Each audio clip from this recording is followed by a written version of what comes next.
या ठिकाणी बघू शकताय महामोर्चा किंवा मूक मोर्चा आता काही वेळात या ठिकाणी मुख्य ठिकाणी पोहोचणार आहे। पण त्यापूर्वी अंजली दमानिया एक असं नाव आम आदमी पार्टीमध्ये ज्यांनी महाराष्ट्रात पूर्ण दौरे करून एक सामान्यांना जागृती करण्याचं काम केलं होतं आणि आजही आपण बघितलं असेल प्रसिद्धी माध्यमातून त्यांचं एक वेगळं नाव किंवा प्रत्येक वेळेस अन्यायाच्या विरोधात आवाज उठवणाऱ्या एक व्यक्तिमत्व म्हणून त्यांच्याकडे पाहिलं जातं। मॅडम, आज संपूर्ण महाराष्ट्र आपल्या काही वक्तव्याकडं म्हणजे लक्ष देऊन आहे, काय नेमकं आपण सांगाल?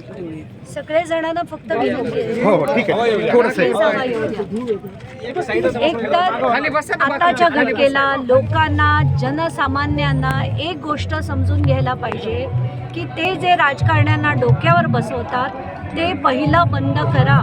हे राजकारणी आपापलं दुकान चालवत आहेत, हे आपापले बिझनेस, ते काही जनहितासाठी आलेले नाहीत, समाजकारण करायला आलेले नाहीत। त्यांना फक्त आणि फक्त पैसा कमवायचा आहे आणि तो धाकधपट टाकून कमवायचा आहे, दहशत निर्माण करून कमवायचा आहे। तर अशा राजकारण्यांना त्यांची जागा दाखवणं हे गरजेचं आहे। आज आम्ही इथे का बसलो आहे आंदोलनाला? कारण धनंजय मुंडेसारखी जी माणसं आहेत ती कुठच्याही पद्धतीने, जे आज ते मंत्री बनले, त्यांनी काय केलं आहे निवडणुकीत? 200हून अधिक त्यांच्यावर कंप्लेंट्स होत्या, इलेक्शन कमिशनने कुठचीही कारवाई केली नाही आणि म्हणून ते निवडणूक जिंकले। आणि जिंकल्यानंतर असा व्यक्ती मंत्री म्हणून जर विधानसभेत जात असेल तर मला हे मान्य नाही।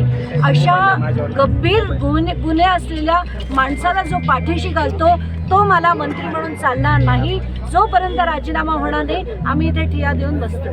धन्यवाद। आपण पाहू शकतोय अक्षरशः रस्त्यावर मॅडम बसलेले आहेत। सगळ्यात आमच्यासारख्या नागरिकांनाही वाटतं की एरवी शासन प्रत्येकाची काळजी घेतं, मात्र एक अतिशय ॲक्टिव्हिस्ट अशा ज्या की समाजासाठी नेहमीच आवाज उठवतात त्यांच्यासाठी आम्हाला इथं कुठंच आपण बघू शकताय सामान्य लोकांचं प्रोटेक्शन त्यांना जरूर आहे, परंतु या ठिकाणी पोलीस जे काही संरक्षण असायला पाहिजे एखाद्या महत्त्वाच्या व्यक्तीसाठी जे अशा लढाईमध्ये स्वतःला झोकून देतात, या ठिकाणी मात्र आम्हाला असं दिसत नाही आहे। ही गोष्ट गंभीर आहे। हा व्हिडिओ मुद्दाम आम्ही जनसामान्यांनी प्रशासनापर्यंत पोहोचू इच्छितो की तुम्ही एरवी सांगताय तर अशावेळी तुमचं पोलीस प्रशासन इथं किमान त्या बसणार आहे, तिथं त्यांचं सांगितलेलं आहे, नोंद आहे प्रशासनाकडं, तर त्यांच्यासाठी विशेष अशा व्यक्तीसाठी या ठिकाणी प्रोटेक्शन असणं सुद्धा अतिशय गरजेचं वाटतं। तरच सामाजिक चळवळीतील असे कार्यकर्ते धाडसानं पुढे येतील। मात्र या ठिकाणी आपण बघतोय की लोक या ठिकाणी मोठ्या संख्येनं त्यांच्या सभोवती एक कडा करून आहेत, एक आपण म्हणूया त्यांच्याप्रती असलेला जो आदर आहे व्यक्त करत आहेत। मात्र आज त्या ज्या गंभीरतेची प्रकरणं उचलत आहेत अशावेळी नक्कीच अशावेळी त्यांचं संरक्षण करणं हे समाजाच्या बरोबरच प्रशासनाचंही कर्तव्य आहे।